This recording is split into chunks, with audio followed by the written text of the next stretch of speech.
and thanks for joining us on Chicago Tonight. I'm Nick Blumberg. Brandis Friedman has the evening off. Here's what we're looking at. President Trump marks his first year of his second term in office. This is an expectation and, frankly, a demand that the president has made. The pros and cons of the Trump administration's plan to cap interest rates for credit cards. The meters are a serious moneymaker, just not for Chicago. And we explain the history of Chicago's notorious parking meter deal. Do you know who I am?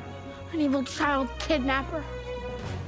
Plus, Derek Turnbow became a fan favorite on this season of Stranger Things. The Chicago area native behind the character talks stardom and more. First off tonight, President Donald Trump marks the first year of his second term by showing off what he says are his administration's accomplishments, literally. But here is here's the book. These are all things we have. I'm going to read a few of the samples, but look at this. These are all, each line is something that we did. Nobody did that before. And it's big stuff, too. Look, we have the hottest country in the world. Trump also addressed the NATO alliance that his threats to take Greenland by force has thrown into jeopardy, saying he knows the U.S. would come to the aid of a NATO member, but isn't sure if other countries would help the U.S.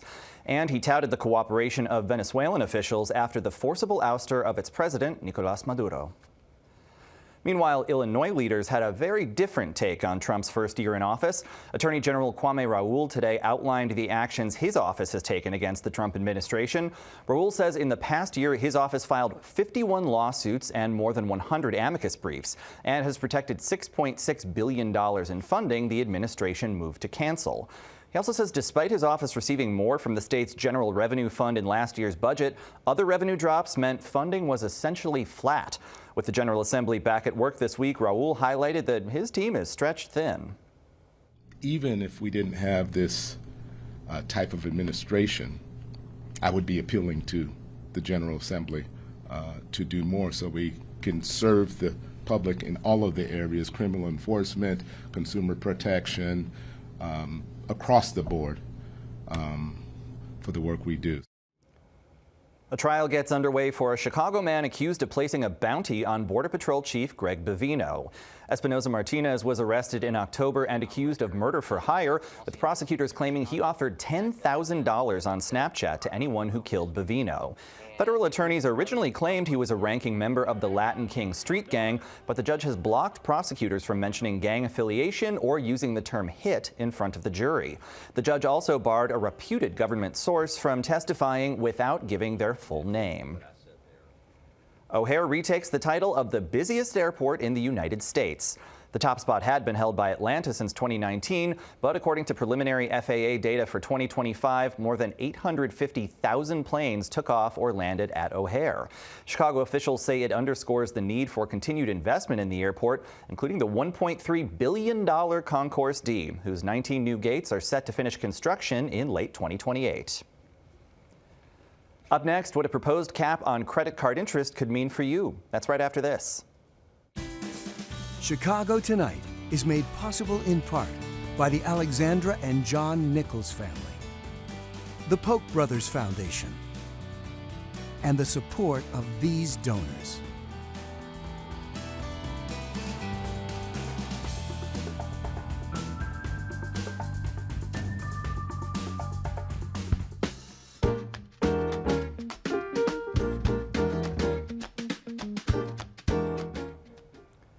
President Trump is giving credit card companies until today to comply with his call to cap interest rates at 10%. The proposal was unveiled this month as credit card debt reached a staggering $1.23 trillion in the third quarter of 2025. The move is estimated to save Americans around $100 billion after the first year, but critics are sounding the alarm, saying it would mean lower credit limits and more fees for consumers. Joining us now by Zoom are Abel Jalavand, finance professor at Loyola University Chicago's School of Business. He's also chair of the finance department and director of the Risk Management and Insurance Center. And Horacio Mendez, President and CEO of the Woodstock Institute, an organization dedicated to economic justice within financial systems. Gentlemen, thank you both for joining us this evening. Mr. Mendez, I'd like to start with you. What was your reaction to the president's call for a 10% cap? It wasn't unexpected because he's been talking about this for a while on the campaign trail. So I want to provide a little bit of context for this. So Woodstock Institute was created about 50 years ago to address the issue of redlining, which I know you discussed during the show last night. Well, that has a lot to do with mortgage lending. We've realized that the same practices exist in virtually every financial product throughout the financial industry, including small business, small farm, and consumer lending like credit cards. So at the end of the day, while we've passed a number of laws and regulations that ban the practice of discriminating against viable customers, the most helpful manner in which to view the way the industry operates is kind of the same way you would view telling your 5-year-old to do something they don't want to do. They'll do it, but they're not going to do it well, and they're probably going to make you pay one way or another. So Woodstock Institute's purpose is to really dig deeply into the business model of how financial products and services are provided to segments of the population that are traditionally ignored or preyed upon, and try to find a way for it to suck less. So let's use that lens to view this proposed credit card interest rate cap and filter it through who credit card companies and banks really work for. At the top of this financial food pyramid are shareholders. This could range from big institutional investors to your 401k. And nobody wants their retirement funds to underperform or go down. And CEOs get to keep their jobs and their $1 million paychecks if their stock goes up. So shareholders come first. A close second are the regulators, since nobody wants to end up in jail when they go too far in the pursuit of profit. Trailing in the rear are consumers whose livelihoods and future depend on accessing responsible and affordable financial products and services. So if this idea forces credit card companies and banks to make less money, and there isn't any political or regulatory pressure to force them to just deal with it and pass those lower profits onto their investors, then you're going to see them take a number of actions to limit those losses and try to find different ways to make money. And I can walk you through what some of those actions might look like, but they're not great from the consumer standpoint. Yeah, so certainly some concern from you and your colleagues about the potential fallout of this 10% cap. Abel Jalivand, same question to you. What was your reaction when you heard about this 10% limit? I think I have, first of all, thank you for having me. I think I had two reactions. Number one is that 10% is fairly arbitrary. And the second question is that I have always felt that the interest rate that credit card companies or banks are charging is probably one of the least transparent part of the financial transaction between the banks and consumers. And what the rates really indicate, which is called average basically, or APR, it's really not correct in a sense, because if you are as a consumer late every month, then the rate that applies to you, it is going to be compounded, and the rate actually is going to be a lot higher. And it is very interesting that the rate is primarily determined by the banks, and the Consumer Financial Protection Bureau really doesn't have any authority to regulate that rate. So I think it's a good idea to focus on the development and the determination of that rate and figure out how it has to be applied to various structures of society. Do you think there's some risk companies might simply increase annual fees to make up some of the difference if a cap does go into place? I think yes, because some of these fees, as I said, is a question of transparency. Some of those fees are not clearly determined, so they can basically add those rates. It is also possible that they may basically reduce the level of funding to some of the consumers. And I think from a macro perspective, really the creditworthiness of a consumer is also a function of the financial literacy education that consumers have had. And I think just building on what Horacio was talking about, in the United States, only about 40% of the adult population is considered to be financially literate. If we spend money in providing access to financial literacy education, then their creditworthiness is going to increase, and that leads actually to a lower rate. And that is also good for the credit companies. So I like to propose that credit companies actually offer access to bona fide financial literacy education to their consumers, so that ripple effect essentially reduces the rate in the future.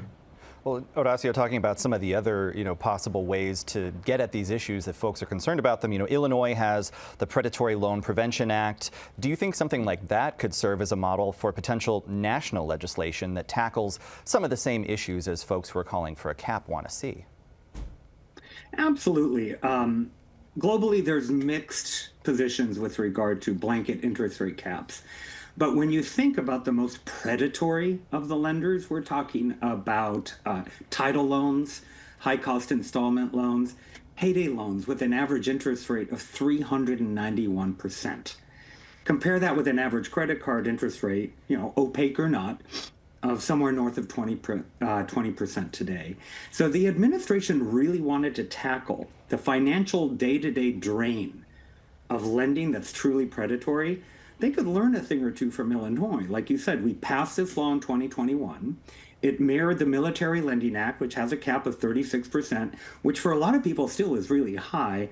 But the easiest way to sell something new to politicians is to make it feel old, so we used the Military Lending Act. And what we ended up finding was that the predatory lending industry said that Illinois would be in financial Armageddon if this law passed. It didn't happen. Actually, bankruptcies in Illinois dropped compared to neighboring states that did not have the cap. And in the first year of enactment, Illinoisans saved $600 million, at least $600 million in excess interest and fees. And then put that in a national context. 45 states in the District of Columbia have some version, typically weaker, than what we have in Illinois. Imagine the fragmentation of the industry to be able to provide consumer loans working under 45, 46 different rules. So you're talking about trillions of dollars of savings if you had a national version of what we enjoy here in Illinois. Abu-Jalavan, we've got just about 30 seconds left, but how much, we mentioned the huge debt Americans are facing, how much have high interest rates contributed to that? It has a compounding effect, really. So just the interest rate is added this year, and then your level of debt goes up, and the interest rate is added to the sum of the previous interest rate and the level of debt that you have. I think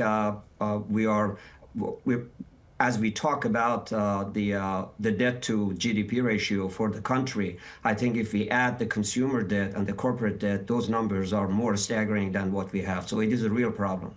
Yeah, certainly a significant issue facing many folks, and much more to talk about this topic, but unfortunately that's where we'll have to leave it tonight. So my thanks to Horacio Mendez and Abu-Jalavan. Thank you both. Thank you. Up next, actor and Chicago area native Jake Connolly on his role in Stranger Things.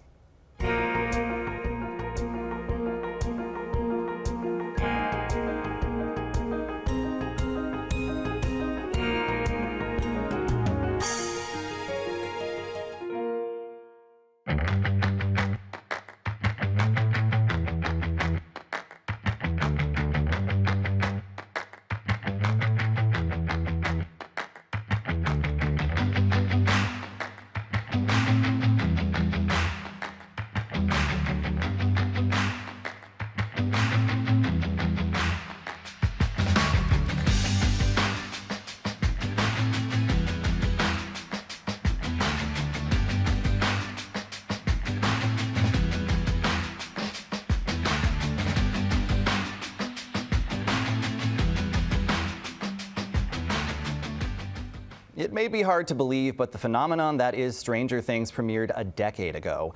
The epic saga just came to a close after 5 seasons. The most recent 5th season introduced us to a new character who quickly became a fan favorite. Derek Turnbow, affectionately known as Delightful Derek, and less affectionately known by a nickname we won't repeat here. As you continue breathing, I want you to picture yourself on a beach.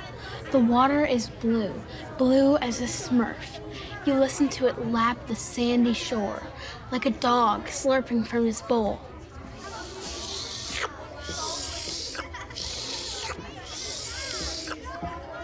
It's called visualization. Mom does it when she's out of Valium. The actor that plays Derek, the comic relief turned protagonist, is Chicago area native Jake Connolly, and he joins us now. Thanks for being here. We appreciate it. Thank you so much for having me. It's an honor to be here. I've always been a lifelong WTTW fan. Thank you. We would have booked you anyway, but we appreciate that. So before doing Stranger Things, you'd done a Felco window commercial, you'd done a short film. Yep. What's it like now to be part of such a high-profile show?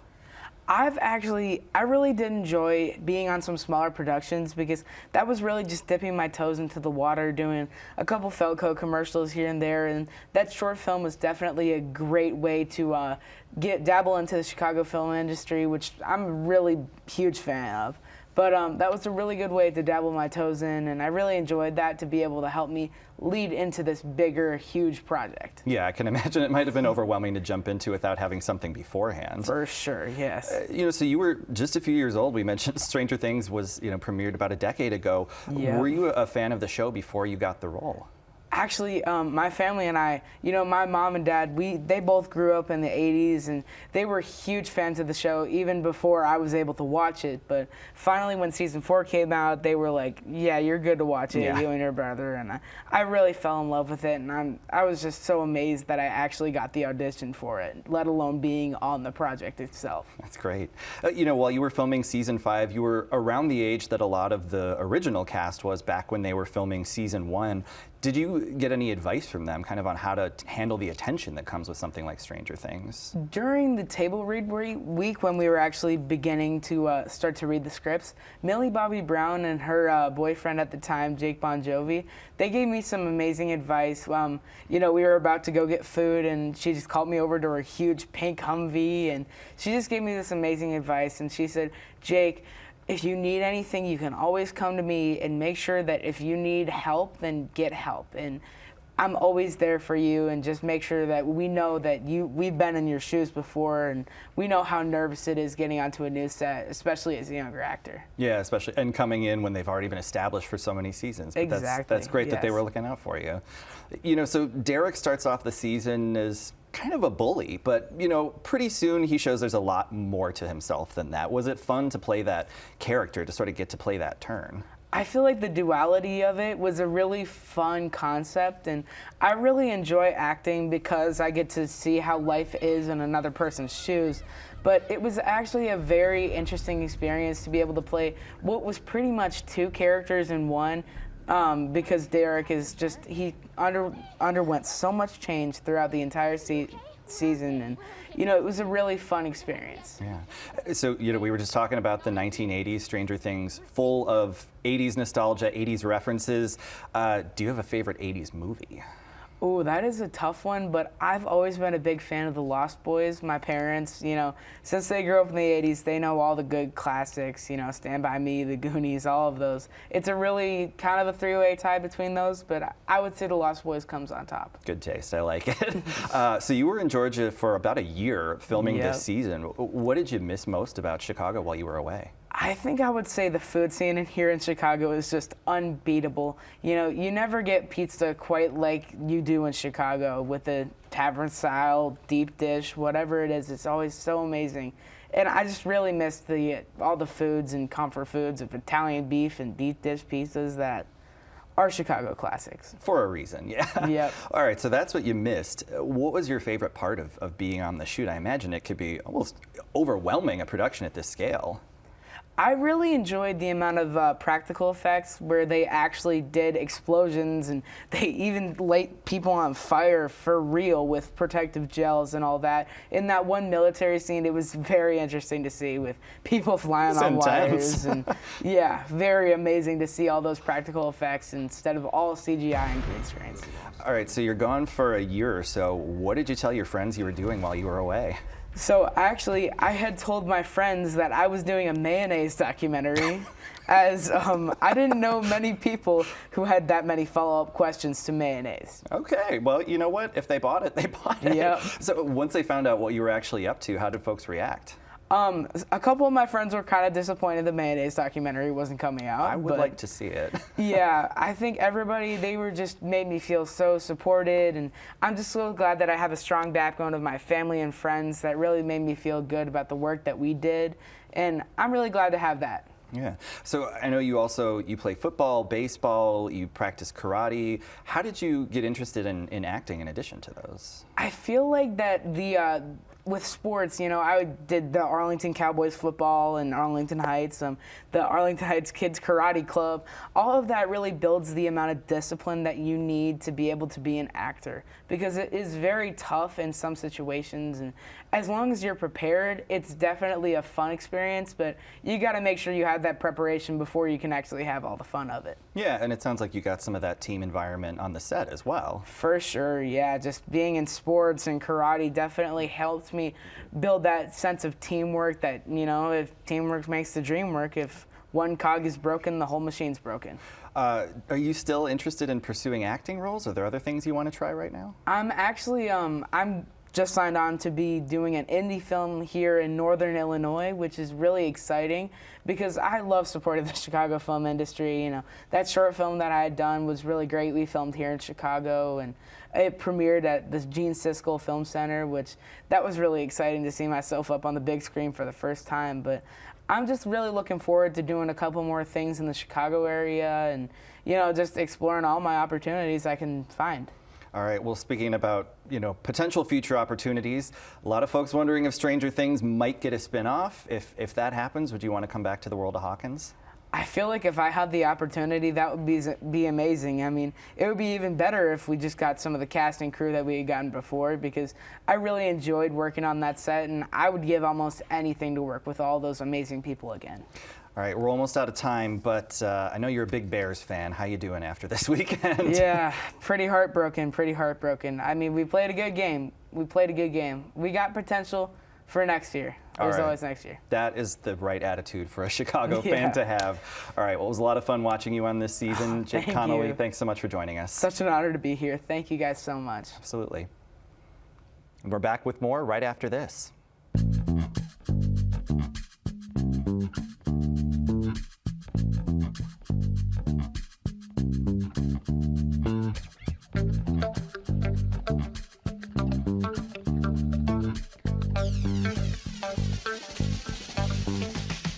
Mayor Brandon Johnson confirmed today that he has given up the idea of the city reacquiring its parking meters. That's after previous reporting that the city was looking into buying the meters back from the entity that bought them from the city in 2008. So, do you remember the infamous parking meter deal? Tonight's edition of WTTW News Explains has the story of this notorious chapter in Chicago history. Here's Patty Wetley.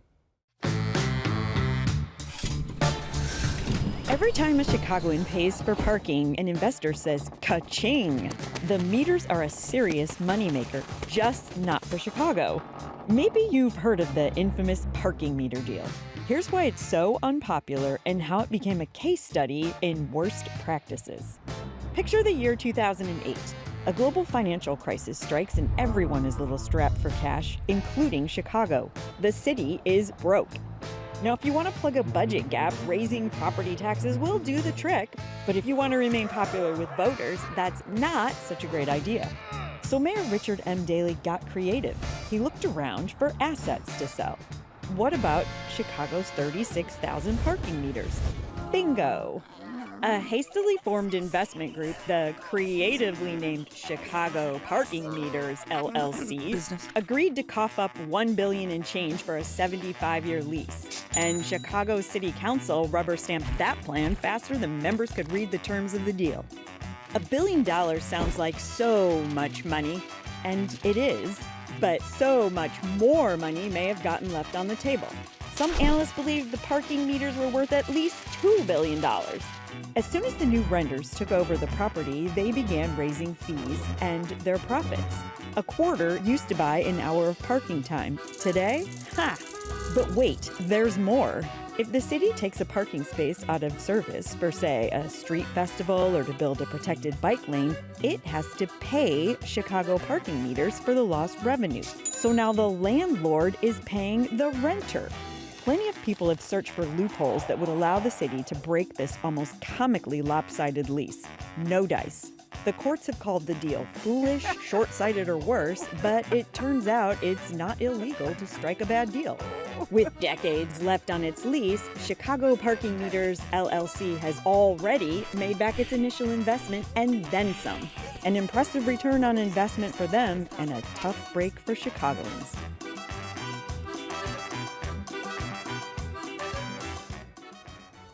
Mayor Johnson told reporters that his administration explored reacquiring the parking meters, but determined the cost was too high. The parking meters have been put up for sale by Chicago Parking Meters LLC. You can see more of our Emmy-winning WTTW News Explained series on our website. And that's our show for this Tuesday night. You can stream Chicago Tonight on our WTTW YouTube channel every evening and catch up on any programs you may have missed. And join us tomorrow night at 5:30 and 10. Fallout as President Trump escalates his bid to grab Greenland. Reaction on what that means for NATO, tariffs, and much more. Now for all of us here at Chicago Tonight, I'm Nick Blumberg. Thank you for watching. Stay healthy and safe, and have a good night.